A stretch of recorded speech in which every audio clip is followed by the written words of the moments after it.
Hey guys, how's it going? Welcome back. I wanted to share a little hobby that I used to do as a kid, especially with like nickels. But here is a box of $25 worth of pennies. We're going to do a little video on coin roll hunting, okay? Now, if you're new to the hobby, you're looking for a way to start collecting coins with no budget or very little money, go to your bank, get a get a box of $25 in pennies. This is what it looks like. When you get inside, they'll check your, when you get inside the bank, they'll check your account, see if you're a member, and then you'll give them 25 bucks or they'll take it out of your account and they'll just give you some pennies. Now, the reason I chose pennies today is because copper. Copper's unique because it's considered not really an investment, but it also has a lot of unique things about it. For example, it was costing the government well more than a penny to make, right? Because the copper value actually went up. So for example, if we look here at this roll, if we can see the date, it says 1990 something. That is not going to be a full copper penny. If you find a penny that looks like this, that is before 1982, in our case, it's 1981. 1982 and earlier contain 95% copper. You could just keep these copper pennies and you're really keeping more like 4 to 5 cents per penny. Well, some of you might say that seems kind of boring, that seems kind of dull, that seems like it could take a long time. You could do that. I started on this first roll over here, my second roll. And my first roll, I found 5 pennies that were all from 82 and earlier. So I'm going to put those aside. Oops. You guys might be, just thinking, well, let me try to fill up the coin books, right? I do find wheat pennies in these every time. So if you want wheat pennies, then you might just try it. It might just be a fun hobby. Like, it goes a lot quicker once you get to know coins and what they look like, and even by feel sometimes. Like, these are the new designs. We know those are mostly zinc, okay, because the new pennies contain mostly zinc. Let's see, 2012, it's going to be zinc. That design's zinc. So sometimes you'll get pennies that might look like they're copper, but then they're just like dirty, or they're kind of just misleading. So that's 2006. Let's see if we can find some good stuff in here. Okay, so that's the 81. Okay, so that will go in our second roll. Our second roll, so far, we found 1 copper penny, okay?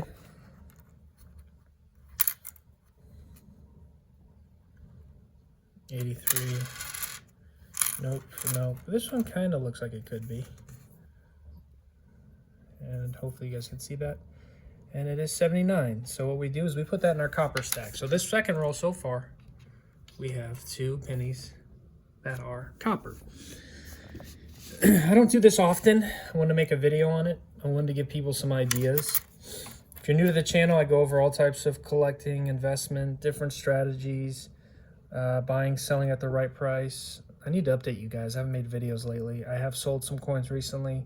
So here's another one for you, 1963. So that'll be the 3rd copper penny in this roll. Let's keep going. This one might look like one too. No, does it feel like it? It doesn't feel like it, but let's see. Yep, I was right. No, looks too new. Kind of wish. Yeah, it was close though. And you do find some really like that, even though it's an 83, it's a nice look to it. And a lot of you might think, wow, that was like too new looking. But you do find some gem BU pennies, believe it or not. Some real nice stuff. That one I'll just put aside for now because it just looked really nice. Let's see, this one. No, and mind you guys, I'm a lot quicker at this normally. The other reason is I'm doing this because I'm trying to hold the phone at the same time. No,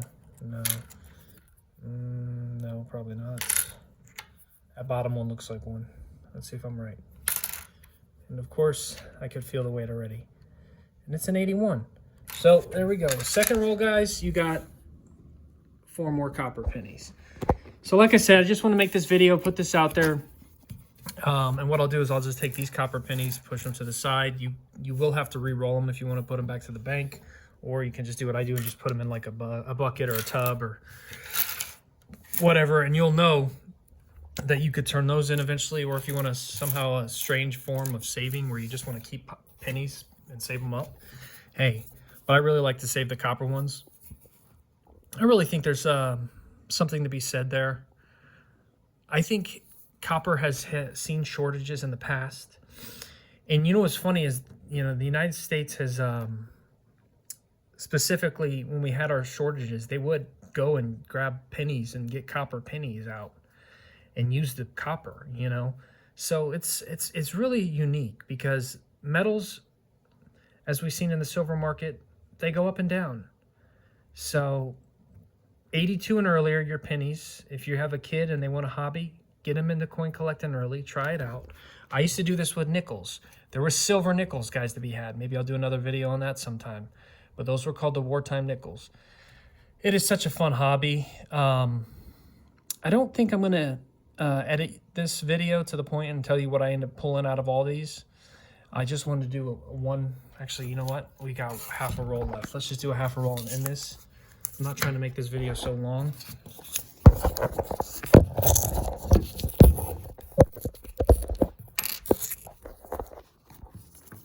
Plus, I should have been more prepared doing this. I just wanted to kind of show you guys a few things. So we got more, remember, 82 and earlier. 82 and earlier, so these are no-go. These guys here. Ooh, look at that one, 75. Is this I wonder if this is second or third roll. Let me see. Anyways, we'll just put that there. So that's another copper. No. Let's see, this guy. No. Nope. It doesn't feel like it. 86, right. So like I said, you go through it, just take some time, fun hobby, and anybody could really do it, and it doesn't really cost you anything, and technically you could be adding or saving more money than you have, which is kind of strange that the government, you know, I mean, it's legal too to stack the copper, whatever you want to do with it, use it for other things, but you could even really at some point, if it gets out of control, here's another one. If it gets out of control, I could see people, you know, and I mean, there are already people hoarding this stuff because they know now that one day maybe something crazy could change where the prices are just like, have gone up so much that your 1 penny is now like 9 cents. Of course, you know, 82 and earlier. The 95% stuff is what you really want to be focused on, 82 and earlier. The rest of that stuff is like 5% copper, 95% zinc. So anyways, just food for thought and just an idea for you guys. I'm going to go through this box probably by tomorrow. Should have it finished. Maybe I'll post something saying, hey, on a short, letting you guys know how I did. But anyways, just want to share this. If you're new to the channel, consider subscribing. Hit the like button for me. Comment below. Have you ever done any coin roll hunting, especially for pennies? What's your opinions on copper, guys? I think it's so cool that we actually have an opportunity to accumulate copper. It does take a little time, effort, and energy, but it's really, I find it quite actually cool that, you know, somebody can go and accumulate copper for free, you know, just using their time and not using any more money than what the face value of a coin is. Anyways, stay safe out there, guys. I'll talk to you soon.